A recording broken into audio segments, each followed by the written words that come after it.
لیکن جب ہم روحانی تربیت کا اہتمام نہیں کرتے، ہماری زبان پہ گالیاں جاری ہوں، ہماری زبان پہ غیبتیں جاری ہوں، ہم استاد کا مذاق اڑا رہے ہوں، استاد کی غیبتیں کر رہے ہوں کہ یار پڑھانا آتا نہیں ہے، ایسے ہی آ گئے. بہت سے نوجوان، بہت سے طالب علم اپنے اساتذہ پر اٹیک کر رہے ہوتے ہیں، محتمم پہ اٹیک کر رہے ہوتے ہیں. جس ادارے میں کھا رہے ہیں، جس ادارے میں علم حاصل کر رہے ہیں، اسی پہ تنقید کر رہے ہوتے ہیں. تو پھر کیسے برکت حاصل ہوگی بتائیے؟ کس طریقے سے اللہ تعالیٰ آپ کو بلندی درجات کو تحفہ عطا فرمائے گا؟ تو علم کا بنیادی مقصد اگر آپ نے حاصل کیا ہے تو بہت اچھی بات ہے، لیکن اچھی طرح یاد رکھیں، میں ہمیشہ اپنے شاگردوں کو بھی سمجھاتا ہوں کہ امتحان کے بغیر کچھ بھی نہیں ہوگا. اگر آپ عاجزی اختیار کرتے ہوئے کہیں جی میں تو کتا کمینہ ہوں، اس کتے کمینے کا امتحان اس وقت ہوگا جب اس کو واقعی عملی طور پہ اظہار عاجزی کا موقع ملے. ہم بعض اوقات بڑوں کی نصیحت قبول نہیں کرتے، کہاں گئی عاجزی؟ ہم جب آپس میں لڑ بیٹھتے ہیں تو تکبر دل کا اتنا بڑا ہوتا ہے، انانیت ایسی غالب آتی ہے، ضد ایسا میں گھیر لیتی ہے کہ ہم اپنی غلطی تسلیم کرنے کے لیے تیار نہیں ہوتے. اہل سنت کے ٹکڑے ٹکڑے ہو جائیں، ہمیں اس کی پرواہ نہیں ہوتی. یہ ہمارے بڑے مل کے کیوں نہیں بیٹھتے؟ ہاتھ جوڑ کے عرض کر رہا ہوں، کوئی بعد میں ویڈیو دیکھے مجھے معاف کر دیجیے گا چھوٹا سمجھ کر. اس میں بہت بڑی وجہ ہماری انانیت ہوتی ہے. ہم اپنے متبعین کے اندر نفرتوں کے وائرس انجیکٹ کر کے ان کا ذہن بنا دیتے ہیں کہ اگر تم وفادار ہو، مجھے مقتدی سمجھتے ہو، میں تمہارا مرکز عقیدت ہوں، تو جس سے میں کہوں اس سے نفرت کرنی ہوگی. وہ حق بھی بیان کرے تو اس کی ٹانگیں کھینچنی ہوں گی، اس کو ذلیل کرنا ہوگا. ہم کہتے ہیں لبیک، حاضر ہیں حضور، حکم فرمائیے، پٹیاں پڑھ دو، ٹانگیں توڑ دو. ہم وہ بیٹھ جاتے ہیں سوشل میڈیا پر، اپنے سنی عالم کو ذلیل کرتے ہیں، اس کو بے عزت کرتے ہیں، اور اس کے بعد بعض اوقات ایسے حضرات دنیا سے رخصت ہو جاتے ہیں. متبعین ایک دوسرے کو نفرت کی نگاہوں سے دیکھتے ہیں. ہم نے دیکھا ہے مسجد میں آئے ہاتھ نہیں ملایا، بعض اوقات ایک بد مذہب سے مسکرا کر ہاتھ ملا رہے ہیں، اپنے کو دیکھ کے منہ پھیر لیا. اس کا مطلب ہے کہ روحانی تربیت کی کمی ہے نا بھائی جان، تقاضے کے مطابق عمل نہیں کیا نا. تو میں آپ سب سے گزارش کرتا ہوں، اپنا احتساب جب تک نہیں کریں گے تب تک کچھ نہیں ہو سکتا. اپنے آپ کو آزمائیں تو علم ظاہر کے معاملے میں دیکھیں. آپ کو کپڑا پاک کرنا آتا ہے، آپ کو کارپیٹ پاک کرنا آتا ہے، آپ کی کل شادی ہوگی، ہو سکتا ہے آپ کی زوجہ جاہلہ ہے، وہ عالمہ نہ ہو. کیا آپ اپنی زوجہ کو سب کچھ سکھا سکتے ہیں؟ فرض علوم، طلب العلم فریضۃ علی کل مسلم، آپ کے نبی نے ارشاد فرمایا. فاسألوا اہل الذکر ان کنتم لا تعلمون، آپ کے رب نے ارشاد فرمایا. کیا ہے آپ کے پاس وہ صلاحیت کہ اپنی بیوی کی صحیح تربیت کر سکیں، یا اس کی زلفوں کے اسیر بن کے آپ لیلا مجنوں کے قصے بیان کریں گے اس کے ساتھ؟ بیوی کو نہ کپڑے پاک کرنے نہ آتے ہیں، کچھ آتا ہے آپ نے ناپاک کپڑے دیے، واشنگ مشین میں ڈال کے سارے کپڑے ناپاک کر دیے. سکھا سکتے ہیں آپ عقائد سکھا سکتے ہیں اپنی زوجہ کو؟ یہ آپ کو سکھانا ہوگا. احکام شرعیہ عملیہ اگر آپ کے ذہن کے اندر ہوں گے تو اپنے بچوں کو اور اپنی بیوی کو سکھا سکیں گے. ظاہری باطنی گناہوں کی معرفت آپ کو اگر حاصل ہے تو اپنے بیوی بچوں کی اچھی تربیت کر سکیں گے، ورنہ کیا معاملہ ہوگا؟ سوچیے اور غور کریں. میں اکثر یہ عرض کرتا ہوں، جو علم کتابوں میں ہے، جو استاد نے پڑھایا ہے، لیکن جو آپ کے یہاں ہے حقیقتاً وہی علم ہے. ورنہ تو لائبریرین بیٹھا ہوتا ہے لائبریری کے اندر، ہزاروں کتابیں ہیں. اگر کتابوں میں موجود علم کسی کی بزرگی کے لیے کافی ہو تو لائبریرین کو مانے کہ وہ سب سے بڑا بزرگ اور عالم اور مفتی اعظم پاکستان ہے، یہاں ہونا چاہیے، تب وہ آپ کو نفع دے گا. تو اس لیے اپنے بارے میں غور کریں. علم جو سیکھا ذہن میں ہے، آپ اس کو ڈیلیور کرنا جانتے ہیں، آپ نے اپنا تزکیہ نفس کیا ہے. اس کے بعد انتہائی ضروری ہے کہ آپ ایک اچھے لیڈر بنیں. آج جتنے اکابرین یہاں بیٹھے ہوئے ہیں، ہم سب، میں تو اکابر نہیں ہوں لیکن ان کے ساتھ میں عرض کر رہا ہوں کہ ہم ایک وقت تھا اسی طرح پڑھتے تھے. مولانا خادم حسین صاحب سے میں نے بھی صرف و نحو پڑھی ہے، ڈنڈے بھی چلتے تھے، وہاں کتابیں لے کے بیٹھے ہوتے تھے. کبھی تصور بھی نہیں تھا کہ ذہن میں اللہ تعالیٰ کوئی عزت کا مقام عطا فرما دے گا. آپ میں سے کتنے لوگ بلند و بالا ہوں گے، کتنوں کو اللہ تعالیٰ قوم کا مرجع بنائے گا، کتنوں کو اللہ تعالیٰ لیڈر بنائے گا، کتنوں کی زبان میں اللہ وہ تاثیر عطا فرمائے گا کہ ان کی زبان سے نکلنے والے الفاظ لوگوں کی ذہنی کیفیات کو، طبیعتوں کو بدل دیں گے. یہ اللہ ہی بہتر جانتا ہے. اگر آپ نے آج اپنے بارے میں غور کر کے اپنے اندر قائدانہ صلاحیتیں بیدار نہیں کی تو اگر کسی حادثاتی طور پر آپ بن گئے لیڈر تو قوم کا بیڑا غرق ہی کریں گے اور کچھ نہیں ہوگا. جیسے بعض حادثاتی لیڈروں نے کیا کہ اسٹیجز پہ بیٹھ کر اکابرین کو گالیاں بک کر پھر غلطیوں کا احساس، پھر معافی کلامی. ارے بھائی پہلے کیوں نہیں سوچا کہ بڑوں کو گالیاں نہیں بکتے ہیں؟ پبلک کے سامنے بڑوں کی برائی کریں گے، کل یہ پبلک آپ کو اپنے ذہن سے اتار کے پھینک دے گی. اس کا مطلب ہے آپ کی تربیت میں کمی رہی، آپ کو لیڈر بننا نہیں آیا، لیڈر کے اوصاف آپ کو معلوم نہیں تھے، قوم کو کیسے پیچھے لے کے چلنا ہے، قوم کی ریکوائرمنٹ کیا ہے، ان کی ڈیمانڈ کیا ہے، کس طریقے سے قوم کو ہمیں سنوار کر سدھار کر علماء کے قریب لا کر جنت کا راستہ دکھانا ہے، معلوم نہیں تھا تو قوم کا بیڑا غرق کر دیا. امام اعظم ابو حنیفہ رضی اللہ تعالیٰ عنہ کا واقعہ آپ کو معلوم ہے. گلی سے گزر رہے ہیں، بارش ہو کے چکی ہے، کیچڑ ہے، ایک نوجوان سامنے سے آ رہا ہے. آپ نے فرمایا بیٹا سنبھل کے چلنا، کہیں گر نہ جانا. نوجوان نے کہا حضور آپ بھی تھوڑا سنبھل کے چلیے گا، اس لیے کہ اگر میں گرا تو اکیلا گروں گا، لیکن آپ گرے تو پوری قوم گر جائے گی، پوری امت گر جائے گی.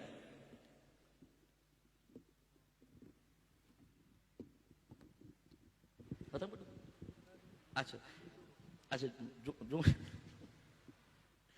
اس لیے یہ دوسری اچھے مربی بنے. دیکھیں علم سیکھنا ایک الگ چیز ہوتی ہے، اس سے نکات نکال کر، اس کا نچوڑ نکال کر لوگوں کی تربیت کرنا یہ ایک الگ چیز ہوتی ہے. بعض اوقات ہم عربک پڑھنے پہ زور دیتے ہیں نا، آیتوں پہ آیتیں، عربک میں حدیثیں، پبلک کو کچھ سمجھ میں نہیں آ رہا. میں یہاں کی بات نہیں کر رہا ہوں، ویسی جیسے آپ جمعے کا بیان کر رہے ہیں مثال کے طور، آپ نے سوچا ذرا روب قائم کریں پبلک کے اوپر، خوب آیتیں، خوب حدیثیں، بڑی پبلک. اب اس سے نتیجہ کیا نکلا؟ عربک پڑھی، ترجمہ کیا آپ نے، یہ نہیں سمجھایا اس سے کیا حاصل ہوا، کس طریقے سے اپنے اندر چینج لانی ہے. تو بعض اوقات ہمارے پاس علم ہوتا ہے لیکن تربیت کا ہنر نہیں ہوتا، یہ سیکھنا بہت ضروری ہے. اس کے بعد اچھا مشیر بننا. بس یہ ایک پوائنٹ کر کے اپنا ختم کرتا ہوں بیان، ورنہ نکات تو بہت سارے ہیں، لیکن یقینی سی بات ہے کہ یہ مفتی صاحب کا حکم ہے آخری. بس یہ اچھا مشیر بنے. آپ مشیر بننے کے لیے، اچھا مشورہ دینے والا بننے کے لیے آپ کو تجربات حاصل ہونے چاہیے. ہر تجربے سے ایک سبق حاصل کریں. آپ کے پاس مشاہدے کی گہرائی ہونی چاہیے. دیکھیے اطراف میں کیا ہو رہا ہے، اہل سنت میں کیا ہو رہا ہے، کس طریقے سے فتنے جنم لے رہے ہیں. یقیناً یہ بہت زیادہ اس کا سبب اور قصور مشیر بھی ہوتے ہیں. کسی نے بڑی پیاری بات کہی کہ جب تک بات متون تک رہے تو صحیح رہتی ہے، لیکن جب شروع اور حواشی میں چلی جاتی ہے نا تو بیڑا غرق ہو جاتا ہے. اس لیے آپ اچھے مشیر بنے. خدارا ایسا نہ ہو کسی اکابر کے ساتھ ہوں، وہ عالم دین سمجھ کے آپ کو اپنے قریب کریں اور آپ جلتی پر تیل کا کام کریں.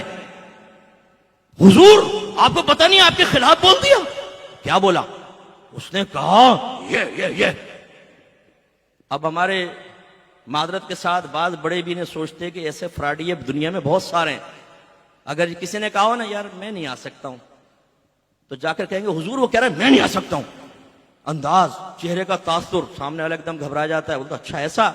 اچھے مشیر بنے تو انشاءاللہ عز و جل استحکام رہے گا. حضرت علی رضی اللہ تعالیٰ عنہ سے کسی نے کہا کہ حضرت ابوبکر عمر فاروق رضی اللہ تعالیٰ عنہ کا زمانہ تو بڑا پرامن زمانہ تھا، آپ کے ہاں فطر فساد بہت زیادہ ہیں. فرمایا اس زمانے میں ہم جیسے مشیر تھے اور اس زمانے میں تم جیسے مشیر ہو. اللہ تعالیٰ سمجھنے کی توفیق عطا فرمائے. وآخر دعوانا ان الحمدللہ رب العالمین. جزاک اللہ.